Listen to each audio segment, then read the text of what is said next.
Tarihin en çok tartışılan, en etkili ve üzerinde belki de en çok çalışılan metinlerinden birinin peşine düşüyoruz bugün.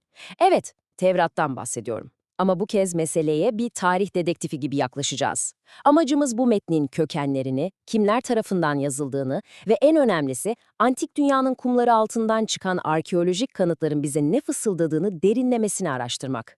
İnanın bana, bugün masaya yatıracağımız bulgular, bu kadim metne dair bildiğinizi sandığınız pek çok şeyi tamamen farklı bir açıyla yeniden düşünmenizi sağlayacak. Bütün bu incelemenin kalbinde yatan o büyük, o sarsıcı soru şu aslında: dünyayı bu denli şekillendiren bir metne gerçekte kim yazdı ve ne zaman yazdı? Bakın, bu soruya cevap ararken kesinlikle tarafsız bir mercekle yaklaşacağız. Bir yanda binlerce yıllık sarsılmaz geleneksel inançlar var, diğer yanda ise modern metin analizi ve Orta Doğu'nun derinliklerinden çıkarılan yepyeni arkeolojik kanıtlar. Bu iki farklı dünyayı yan yana koyduğumuzda ortaya çıkan tablo gerçekten ama gerçekten büyüleyici. Hızlıca yol haritamıza bir göz atalım. İncelememiz 5 temel duraktan oluşacak. Önce geleneksel inancı ve metin içi çelişkileri ele alacağız. Sonra metnin anatomisine gireceğiz. Ardından arkeolojinin bu konuda ne söylediğine bakacağız. Dördüncü durağımızda Sümer ve Kenan kültürlerinin etkilerini inceleyip son olarak sürgün dönemi ve metnin yeniden derlenmesiyle kapanış yapacağız. Hemen birinci bölümümüzle geleneksel inanç ve çelişkilerle başlayalım. Şimdi, karşımızda birbirine taban tabana zıt iki farklı yaklaşım var. Geleneksel Ortodoks Yahudi inancı bize der ki, Eski Ahit'in ilk 5 kitabı, yani Tora, bizzat Tanrı tarafından Sina Dağı'nda kelimesine Musa'ya yazdırıldı ve bugüne dek tek bir harfi bile değişmeden geldi. Tamam, bu bir inanç. Ancak diğer tarafta modern akademik görüş duruyor. Akademisyenler diyor ki, hayır, elimizdeki bu metin tek bir kişinin kaleminden, tek bir anda çıkmadı. Aksine yüzyıllar boyunca birçok farklı yazar ve derleyici tarafından adeta ilmek ilmek işlenerek oluşturuldu. Peki ama onları böyle düşünmeye iten kanıtlar ne? Aslında akademisyenlerin dışlarda kanıt aramasına pek gerek kalmıyor, çünkü en büyük ipuçları metnin tam da kendi içinde. Düşünsenize, geleneksel olarak tamamını Musa'nın yazdığı söylenen Tesniye kitabının 34. bölümünde Musa'nın kendi ölümü, nasıl defnedildiği ve ondan sonra halkın ne yaptığı anlatılıyor. İnsan kendi ölümünü yazabilir mi? Ayrıca metnin içinde o günlerde orada Kenanlılar yaşıyordu gibi ifadeler var. Yani açıkça olayların geçtiği dönemden çok daha sonra geriye bakarak yazılmış cümleler bunlar. Bir de yazıcıların sonradan eklediği o meşhur kenar notları var. Bugüne dek Musa'nın mezarının nerede olduğunu kimse bilmiyor gibi. Bunlar metnin zaman içinde evrildiğini bas bas bağırıyor. Şimdi şu detaya bir bakın. Burası gerçekten çok kafa karıştırıcı. Metnin kendi içinde inanılmaz kronolojik çelişkiler var. Örneğin, Yaratılış kitabının 6. bölümünde Tanrı, insanların kötülüğü yüzünden insan ömrüne çok kesin bir sınır koyar, 120 yıl.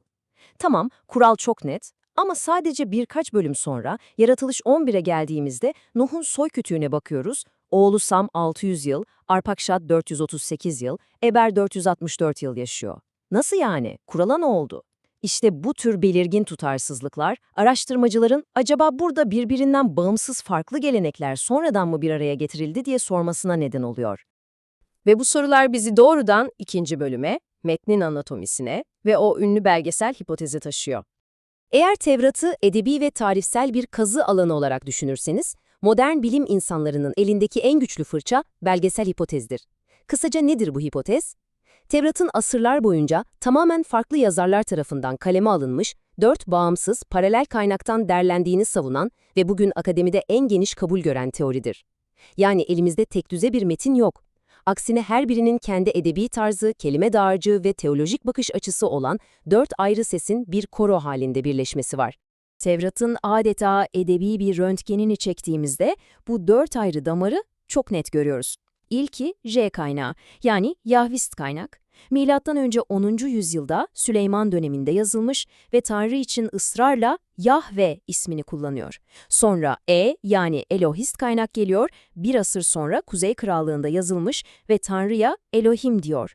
Üçüncüsü Deuteronomist kaynak, milattan önce 7. yüzyılda daha çok yasa ve ahlak üzerine odaklanan bir metin ve son olarak yani rahipsel kaynak. Bu da milattan önce 6. yüzyıldaki Babil sürgünü döneminde daha çok ritüeller, tapınak kuralları ve saf olma üzerine yazılmış.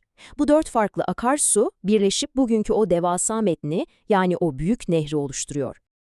Peki metnin edebi deşifresini bir kenara bırakırsak fiziksel kanıtlar nerede? 3. bölüm, arkeoloji ne diyor?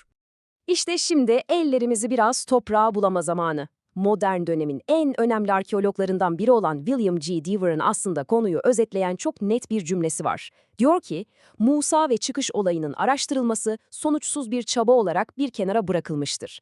Gerçekten de örneğin Leonard Woolley'nin antik Sümer şehri Ur'da onca yıl yaptığı o devasa kazılarda atalara yani İbrahim, İshak ya da Yakup'a dair tek bir fiziksel bulgu çıkmadı. Dahası Sina çölünde yapılan yüzey araştırmalarında milyonlarca insanın yıllar süren Mısır'dan çıkışına yani o meşhur Exodus hikayesine dair en ufak bir çömlek parçası bile bulunamadı.